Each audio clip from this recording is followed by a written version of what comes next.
किसान साथियों नमस्कार, मैं पुनीत सिसोदिया। किसान भाइयों, आज की इस वीडियो में हम बात करने वाले हैं मिर्ची में आने वाले डाईबैक डिजीज के बारे में। देखिए, डाईबैक जो रोग होता है बहुत ही भयंकर होता है, जो मिर्ची के अंदर बहुत ज़्यादा ये देखने को मिलता है। उसके साथ साथ आम के अंदर, यदि आम के पौधे आपने लगाए हैं तो आम के पेड़ों के अंदर भी ये समस्या होती है कि उसमें भी डाईबैक की जो समस्या हो काफ़ी ज़्यादा देखने को मिलती है। गुलाब के अंदर भी जो डाईबैक डिजीज है वो हमें देखने को मिल सकता है।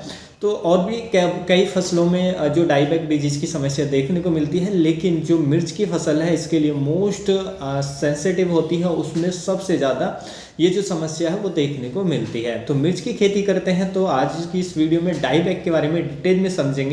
सिम्टम्स आपको मैं क्लियरली दिखाऊंगा किस तरीके के सिम्टम्स होते हैं, इसके लिए कौन से बेस्ट फंजीसाइड हैं कंट्रोल जो इसको कर सकते हैं वो हम बात करेंगे। क्या क्या सावधानी आपको रखनी चाहिए यदि डाईबैक डिजीज आपकी फसल में आ चुका है, जिससे वो आसानी से कंट्रोल हो। वीडियो काफ़ी इन्फॉर्मेटिव होगा। वीडियो अच्छा लगे लाइक कीजिएगा और ज़्यादा से ज़्यादा फार्मर के साथ इसे शेयर भी कीजिएगा। तो चलिए जानते हैं। देखिए, डाईबैक डिजीज एक फंगस जनित रोग होता है, ये एक फंगस के कारण आता है।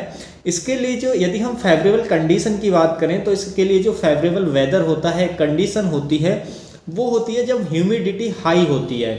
जैसे कि जो ह्यूमिडिटी है वो 80 से ऊपर की होती है, 80 से ऊपर या 85 से ऊपर जाती है तो समझिए ये डिजीज़ का इन्फेक्शन हमें देखने को मिल सकता है।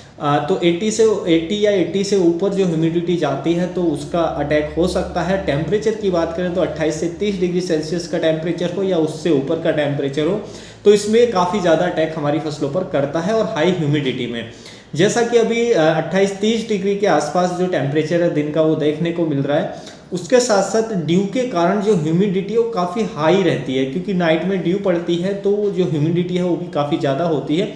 तो ऐसे में जो डाईबैक डिजीज का इन्फेक्शन देखने को मिल रहा है मिर्च की फसलों के अंदर, तो देखिए इसके जो सिम्टम्स की यदि हम बात करें, पहचान की हम बात करें, तो देखिए इसके सिम्टम्स हमें नई लीफ पे दिखाई देते हैं। जो नई पत्तियां हैं उन पे आपको स्पॉट्स नज़र आएंगे, इरेगुलर स्पॉट्स होते हैं, ब्राउन कलर के धब्बे नज़र आते हैं। और इसकी जो क्लियरली पहचान वो होती है कि जो पौधा है ऊपर से नीचे की तरफ सूखने लगता है, इसलिए इसको डाईबैक कहते हैं। यानी कि पौधा डाई मरता है वापस, यानी कि ऊपर से नीचे की तरह, यानी कि ऊपर से नीचे की तरफ को सूखना शुरू कर देता है पौधा, तो इसलिए इसको हम डाईबैक डिजीज भी कहते हैं।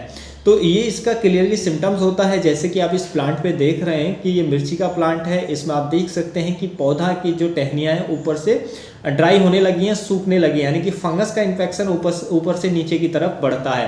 धीरे धीरे क्या होगा कि ये पूरे पौधे को इसी तरीके से जो इन्फेक्शन है पूरे प्लांट में फैल जाएगा और पूरा का पूरा हमारा पौधा है वो ख़त्म हो जाएगा। और देखिए इसके जो शुरुआती लक्षण है, ये ज़्यादातर हमें जो डिजीज़ का अटैक होता है हमारी फसलों के अंदर, वो ज़्यादातर देखने को मिलता है जब हमारी मिर्ची की फसल फ्लावरिंग स्टेज में होती है, यानी कि फूल वाली अवस्था में होती है, उस समय इसका अटैक काफ़ी ज़्यादा देखने को मिलता है। और इसके फेवरेबल यदि कंडीशन हो जाए, हाई ह्यूमिडिटी हो जाए, टेम्परेचर इसके अकॉर्डिंग हो जाए, तो इसका अटैक हमें काफ़ी ज़्यादा देखने को मिलता है। इसमें क्योंकि फ्लावरिंग स्टेज में जो क्रॉप होती है तो सबसे पहले क्या होता है कि जो हमारा फ्लावर है वो भी ड्रॉप होने लगता है, यानी कि फ्लावर का जो स्टेम है उसमें फंगस अटैक करके फ्लावर जो स्टेम होते हैं, फ्लावर होता है वो गिर जाता है, वो फिर हमारे फसल पर फ्रूट सेट नहीं होता है। तो ये समस्या भी हमें देखने को मिलती है। फ्लावर ड्रॉप की समस्या इसके कारण देखने को मिल सकती है और पौधा धीरे धीरे फिर वापस की तरफ सूखना लग जाता है ऊपर से नीचे की तरफ, जैसे कि आप इस वीडियो में इस प्लांट के अंदर देख सकते हैं। तो जैसे ही आपको सिम्टम्स नज़र आए, शुरुआती सिम्टम्स नज़र आए, न्यू लीफ पे सिम्टम्स नज़र आए और इस तरीके का वेदर बन रहा है, आपकी फसल फ्लावरिंग स्टेज में है, तो आप कोशिश करें पहले तो प्रिवेंटिव में स्प्रे ले लें ताकि ये रोग जो है आपकी फसलों पर ना देखने को मिले। और यदि आ भी चुका है तो इमीडिएट स्प्रे लें। आने के बाद कंटिन्यू 2 या 3 स्प्रे लें, 7 से 10 दिन का अंतर रखते हुए। जो आपकी क्रॉप की सिविरिटी है, डिजीज़ की सिविरिटी है, कितना ज़्यादा इन्फेक्शन डिजीज़ का हो चुका है, उसी हिसाब से जो एक से दूसरे स्प्रे के बीच का अंतराल है उसको कम करना है। यदि ज़्यादा डिजीज़ का इन्फेक्शन है तो आपको 5 से 6 दिन के अंदर से ही स्प्रे को रिपीट करना है, और उतना ज़्यादा इन्फेक्शन नहीं है तो 7 से 10 दिन के अंदर से भी आप रिपीट कर सकते हैं। तो इस तरीके से 2 या 3 स्प्रे आप ले लेंगे तो ये डिजीज़ कंट्रोल हो जाएगा। कौन कौन से फंजीसाइड हैं जो इसमें अच्छा काम करते हैं हम वो जान लेते हैं। तो सबसे पहले हमारा एक फंजीसाइड आता है एंट्राकॉल फंजीसाइड, बहुत ही अच्छा रिजल्ट है इसमें। प्रोपिनेब होता है 70%, जो यदि हम टेक्निकल की बात करें तो ये बहुत ही इफेक्टिवली इसको कंट्रोल करता है डाईबैक डिजीज को मिर्ची के अंदर। तो आप इसको स्प्रे में यूज कर सकते हैं। इसकी जो डोज आपको रखनी है, क्रॉप बड़ी है तो आप 3 ग्राम पर लीटर के हिसाब से भी जा सकते हैं, यानी कि क्रॉप बड़ी है और डिजीज का इन्फेक्शन हो चुका है तो 3 ग्राम पर लीटर पानी में मिलाकर आप स्प्रे कर सकते हैं। क्रॉप छोटी है या डिजीज का इन्फेक्शन उतना ज़्यादा नहीं है तो 2.5 ग्राम पर लीटर के हिसाब से आपको इसका स्प्रे अपनी फसलों के अंदर लेना है। तो 2 स्प्रे कंटिन्यू कर देंगे तो ये जो डिजीज है आपका कंट्रोल में आ जाएगा। उसके साथ साथ जो कॉपर बेस्ड फंजीसाइड होते हैं वो भी इस रोग में काफ़ी इफेक्टिव होते हैं। जैसे कि कॉपर बेस में आप बोडो मिक्सचर यूज कर सकते हैं, उसको बोडो मिक्सचर को आप घर पर भी तैयार कर सकते हैं। तो 0.5% वाला जो बोडो मिक्सचर हम तैयार करते हैं उसको हमें स्प्रे में यूज करना होता है वेजिटेबल क्रॉप पे, तो आप उसका भी स्प्रे 1 या 2 स्प्रे ले सकते हैं तो भी कंट्रोल हो जाएगा। और बोडो मिक्सचर आप नहीं बना सकते हैं तो फिर जो कॉपर बेस हमारा फंजीसाइड आता है वो है कॉपर ऑक्सीक्लोराइड, जो ब्लू कॉपर के नाम से आ जाता है और भी अदर ब्रांड नेम से मिल जाता है। तो कॉपर ऑक्सीक्लोराइड का भी आप स्प्रे ले सकते हैं। उसकी जो डोज रखनी है आपको 2.5 ग्राम पर लीटर के हिसाब से आपको स्प्रे करना है। डिजीज का इन्फेक्शन आ चुका है तो जो रोग है आपका काफ़ी अच्छे से ये कंट्रोल हो जाएगा। उसके साथ साथ देखिए जो वेटेबल सल्फर होती है वो भी काफ़ी इफेक्टिव पाई गई है, तो उसका स्प्रे भी आप कर सकते हैं। जो वेटेबल सल्फर आती है उसका यदि आप स्प्रे करेंगे तो वो भी जो डिजीज की सिविरिटी है उसको कम करती है, डिजीज को रोक देती है और उसको कंट्रोल करने में काफ़ी हेल्प करती है।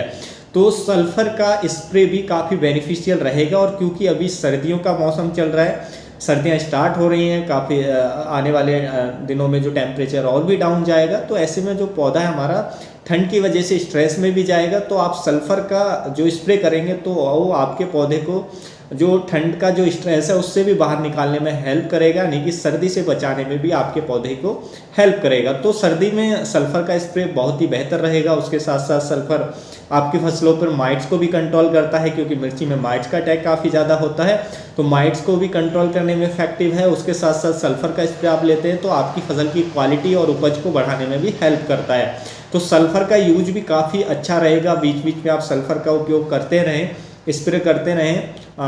15 दिन में एक बार सर्दियों के मौसम में जब ज़्यादा ठंड है या फ्लोवरिंग स्टेज में एक आध स्प्रे ले लें तो भी जो डिजीज की सिविरिटी है उसको कम करता है और डिजीज को आने से रोकता है। जो सल्फर होता है तो वो भी जो वेटेबल सल्फर है वो भी काफ़ी अच्छा काम करता है। अब देखिए आपको क्या सावधानी रखनी चाहिए जब यदि आपकी फसलों के अंदर ये रोग आ चुका है। तो पहली जो आपको सावधानी रखनी है वो ये रखनी है कि रोग आ चुका है तो उस समय आप यूरिया यानी कि नाइट्रोजन का एक्सेस यूज ना करें, यानी कि ज़रूरत से ज़्यादा उपयोग ना करें। फसल को रिक्वायरमेंट है उतना दें। और या डिजीज का इन्फेक्शन है तो कुछ समय के लिए आप बंद भी कर सकते हैं ताकि जो डिजीज है वो आपको कंट्रोल हो जाए। क्योंकि यदि आप यूरिया या नाइट्रोजन को ज़रूरत से ज़्यादा खेतों में डाल रहे हैं तो ये बहुत तेज़ी से फैलेगा और कंट्रोल करना भी मुश्किल हो जाएगा। उसके साथ साथ जो पानी का मैनेजमेंट है, सिंचाई जो आप कर रहे हैं वो भी ठीक करें। ज़्यादा ज़रूरत से ज़्यादा पानी ना दें, ज़रूरत से कम भी ना दें। तो पानी का मैनेजमेंट भी बहुत ही अच्छा होना चाहिए। जब कोई भी डिजीज़ का अटैक हो जाता है तो फिर जो रोग है हमारा आसानी से कंट्रोल हो जाएगा। तो ये सब सावधानियों को ध्यान में रखेंगे और जो फंजीसाइड है उनका उपयोग करेंगे तो रोग कंट्रोल हो जाएगा। रोग आपकी फसलों में डाईबैक बार बार आ रहा है तो आप जो आपका सीड है या आपकी जो नर्सरी है उसको भी उपचारित करके आप बो सकते हैं। नर्सरी को उपचारित कर सकते हैं फंजीसाइड से, या जो हमारा सीड है उसको भी फंजीसाइड से उपचारित करके आप यूज कर सकते हैं, जिससे जो इसका जो इन्फेक्शन है वो कम हो जाएगा। क्योंकि ये सॉइल बॉर्न डिजीज भी होता है, सॉइल के से भी हमारी फसलों में आता है। तो ये जो इसकी सिविरिटी है ये आने की जो चांसेस हैं वो काफ़ी कम हो जाएंगे यदि सीड को आप ट्रीटेड करके बोते हैं। तो वो भी आप कर सकते हैं। तो इस तरीके से आप जो डाईबैक डिजीज है उसको अच्छे से कंट्रोल कर सकते हैं। उम्मीद है किसान भाइयों जो आज की जानकारी है आपको अच्छी लगी होगी। जानकारी अच्छी लगी तो वीडियो को लाइक कीजिएगा, ज़्यादा से ज़्यादा फार्मर के साथ इसे शेयर कीजिएगा ताकि उन तक भी ये जानकारी पहुंच सके। मिलूंगा मैं आपको एक और नई वीडियो में नई जानकारी के साथ, तब तक के लिए आप अपना ख्याल रखिएगा। धन्यवाद।